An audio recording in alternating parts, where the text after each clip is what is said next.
nasa linya po si Senator Ronald Bato de la Rosa. Maayong buntag, Senator de la Rosa, sir. Mayong buntag, Congressman Erwin at Aljo. no? May buntag, Aljo sir. Bindiho. Kababayan ako. Yes, sir. Taga Davao. Aljo That's Bindiho. all. Boss, Taga Davao, oo. Yeah. unsa ba ning maayong himuon diri sa naiya kining mga OTS, mga screener? Kung dili magkaon ng mga papel, mga kwarta, magkawat sa mga maleta, meron na naman daw bago. Nagnakaw naman, may dinukot dun sa maleta ng pasahero. Ano ba talaga nangyari dito, Sen? Siguro maganda, Sen. Lagyan na lang ng military ito. O police na lang ang mag-screener muna kasi wala na talaga mga disiplina, mga nakakahiya na, Senador.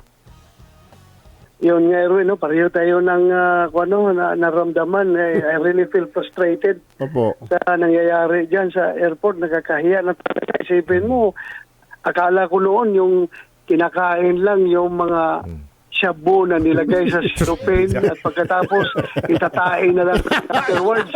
Ngayon, pati pera, kinakain na. Nakakahiya na, pati pera. $100, $200, $300, magkano lang halaga niyan sa piso. Kakainin mo pa. Ganun na ba tayo ka-desperado pagdating sa pera? Nakakahiya na talaga. Dahil show window yung airport na yan sa Tama. lahat ng mga foreigners na papasok at lalabas sa ating bansa. Ang may nagsasabi, sila rin, yung grupo nila, Sen, ang sinasabi, taasan yung sweldo namin kasi parang ang sweldo yata na 16,000 lang. May mga nagsasabi naman, hindi. Kasi yung screening, hire na lang sila ng hire. Dahil wala raw gusto pumasok dahil mababa yung sweldo. Sen, ano sa tingin nyo? Well, kung gano'n, nakikita natin masacrifice yung ating national yung ating national pride, no, national interest natin, sacrifice yung ating national reputation. Kung gano'n man lang, ibalik ninyo sa dati, yung mga pulis, na, meron mga pulis na Airport police. dati. Airport police. Yung aviation security Absecom. group. Oo po. O Absecom, oo. Basta wala lang laglag bala. Wala nang problema dyan. Hindi na babalik. Sana hindi na babalik yung laglag bala. Oo. So yun na lang. Kasi ang sinasabi nila, aside from sweldo dito, Senador Bato, pati benepisyo. Kasi matagal na pala itong hindi regular eh.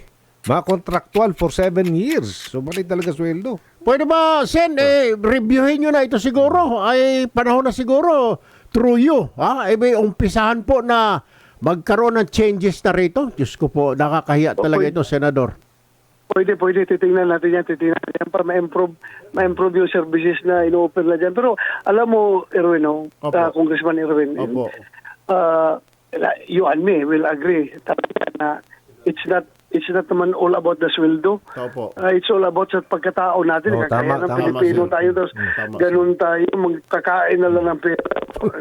Hindi ko talaga makakuan. Hindi ko malubos maisip. Kakainin lang yung pera para kadakawin. Naku. Ay nakakahiya na talaga. Nakakahiya. Yun na nga eh. Grabe, no? Nasa tao yan. Grabe naman yan. Sindikato daw yan, sir eh. May sindikato daw. Yung sinasabi ng iba. Sindikato nga eh. Tingnan natin nga kung anong ma-introduce natin ng mga policy formulation pertaining to that para matulungan naman natin na ma-improve yung serbisyo sa mga airport natin. Ay, salamat, Senator.